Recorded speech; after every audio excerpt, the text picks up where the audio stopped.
हया,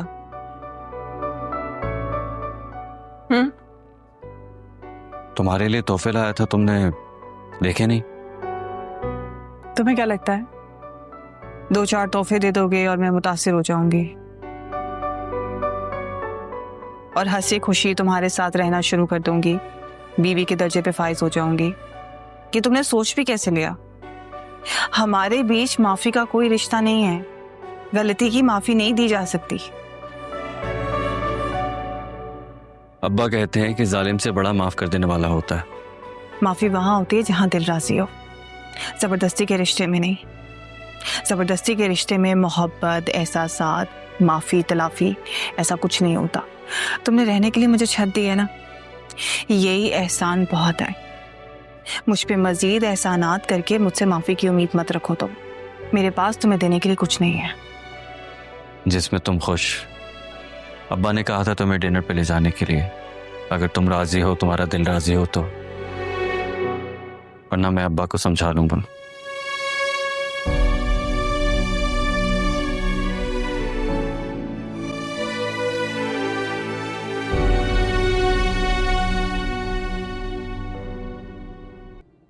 तुम्हें क्या लगता है 2-4 तोहफे दे दोगे और मैं मुतासिर हो जाऊंगी और हंसी खुशी तुम्हारे साथ रहना शुरू कर दूंगी, बीवी के दर्जे पे फाइज हो जाऊंगी? कि तुमने सोच भी कैसे लिया? चलें?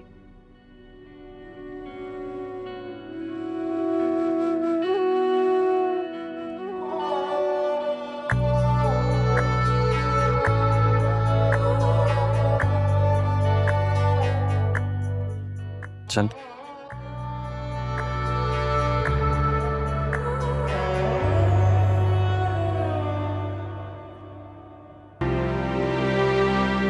खाना काफी अच्छा था यहाँ का। खाना काफी अच्छा था। हया का बर्थडे सेलिब्रेट करने भी आप यहीं आए थे ना?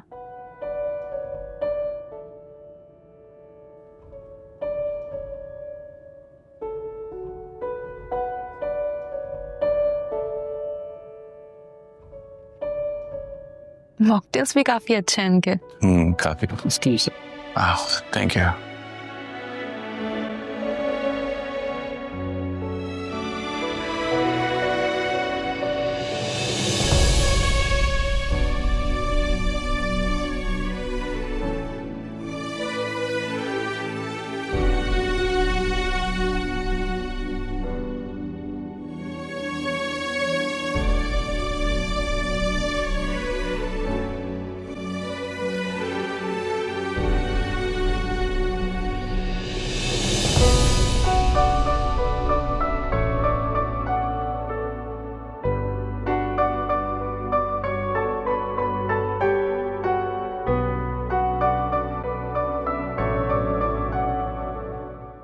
सारा चलो यहां से।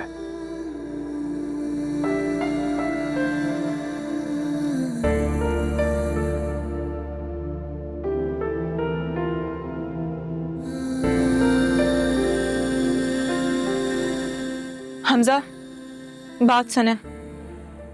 कहो। क्या आप भी वही सोच रहे हैं जो मैं सोच रही हूँ? तुम क्या सोच रही हो? यही कि हया का यहाँ हादी के साथ यहाँ आने से क्या जाहिर होता हमजा? सारा, तुम कहना क्या चाह रही हो? साफ साफ कहो। मुझे लगा जैसे दोनों के दरमियान दूरियां खत्म हो गई हैं। क्या कहा तुमने? सच।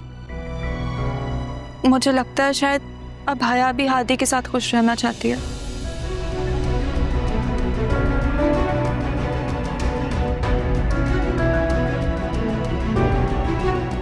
तो फिर क्या सोचा अपनी जिंदगी के बारे में? क्या सोचा है तुमने अपनी जिंदगी के बारे में? आपसे शादी। हया, क्या सोच रही हो? मेरे सोचने ना सोचने से क्या फर्क पड़ता है?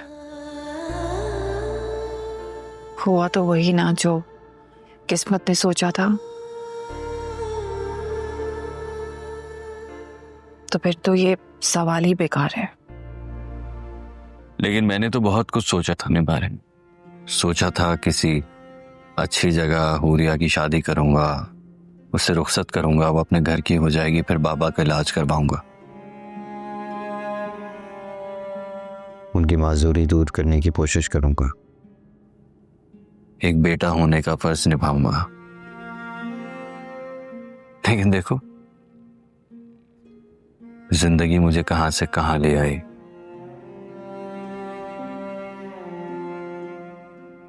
ना अच्छा बेटा बन सका, ना ही इज्जतदार भाई, और ना ही अच्छा शौहर।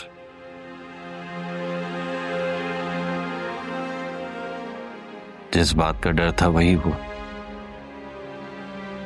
हुरिया मां के नक्शे कदम पर चली।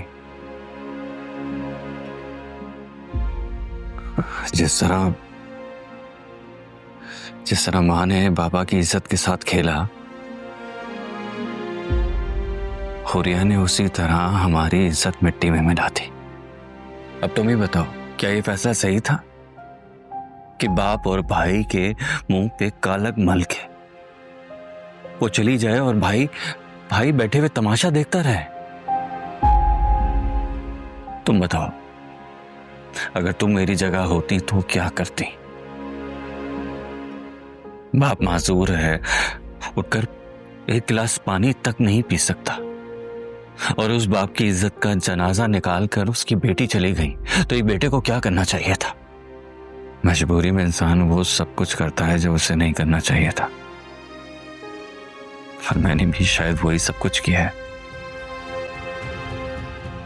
कोई और रास्ता नहीं था मेरे पास आया। लेकिन इस सब में मेरा क्या कसूर था? मुझे किसी और के किए की सजा क्यों मिल रही है? मेरे बाप का गुनाह मेरे लिए सारी जिंदगी का रूप बन गया। बाप का सर फख्र से बुलंद करके जीने के बारे में सोचा था। क्या पता था कि सारी जिंदगी सर खम करके जीना पड़ेगा। मैं अपने किए पर बहुत शर्मिंदा हूं, बहुत ज्यादा।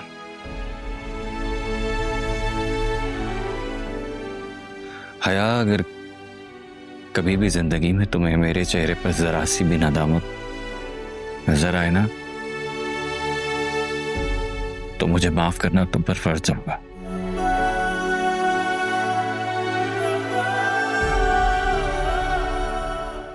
अपने अब्बू को हमेशा अपना आइडियल समझा। सारी जिंदगी उन्होंने मुझे और ज़ारा को सही और गलत का फ़र्क बताया, समझाया, और खुद वो कब फ़र्क करना भूल गए पता ही नहीं चला। हमजा से मोहब्बत की, उसको अपना हमसफ़र तस्वर किया, उसके साथ जीने मरने की कस्में खाई, उसके हाथ की मेहंदी लगाई। सब कुछ बहुत अच्छा था। मैं खुश थी, घर वाले खुश थे, मेरे अपने मेरे साथ थे। यूनिवर्सिटी का लास्ट सेमेस्टर ख़त्म हुआ तो शादी की तैयारियां शुरू हो गईं। दुल्हन बनने के अरमान लिए मैं भी इस खुशी में मगन हो गई। लेकिन मुझे नहीं पता था, खुशियों के साथ साथ इस बात का एहसास ही नहीं हुआ कि बदकिस्मती भी इस्तकबाल के लिए खड़ी है। और देखो ना, सब कुछ हाथ से गिरकर बिखर गया, शीशे की तरह, कभी ना जुड़ने के लिए।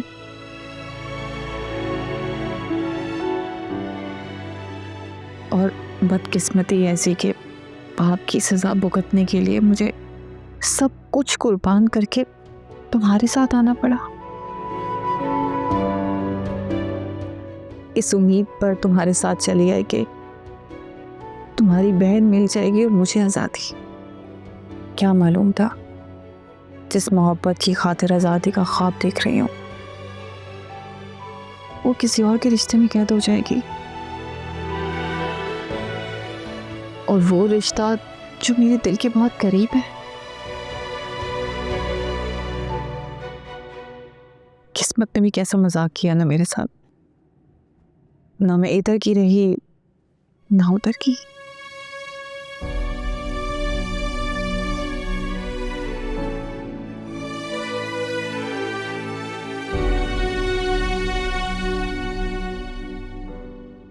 किसी का होने के लिए क्या दोनों के दरमियान मोहब्बत जरूरी है?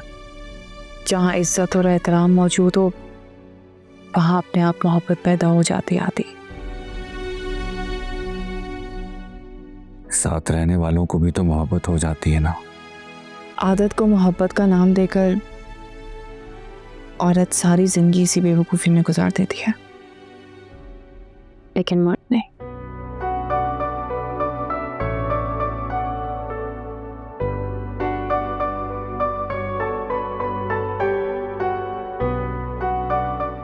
खाना शुरू कर।